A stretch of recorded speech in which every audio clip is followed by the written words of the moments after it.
Silvia Domínguez, teño 10 anos. Eu teño 10 anos.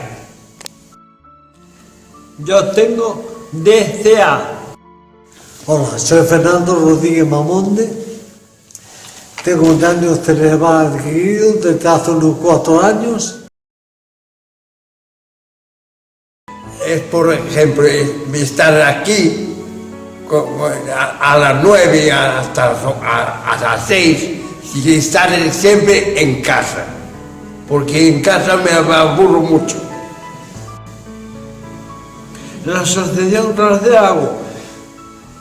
Primero fui a neuropsicología, después voy a terapia ocupacional, a talleres de humanidades, a teatro, a fisio,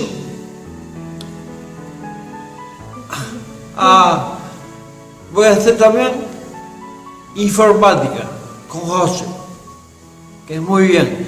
Tengo una página de Facebook mía, La Cocina de Abel, porque me gusta mucho cocinar. Ah, estupendo. Me encanta. Nacer para mí es la segunda oportunidad que me da la vida. Bueno, aparte que lo pasamos muy bien aquí, principalmente los martes, tenemos 2 horas de la mañana y luego para la tarde teatro, que Marta, bueno, está como está, pero muy buena chica. Lo pasamos muy bien, la verdad que me encanta estar aquí.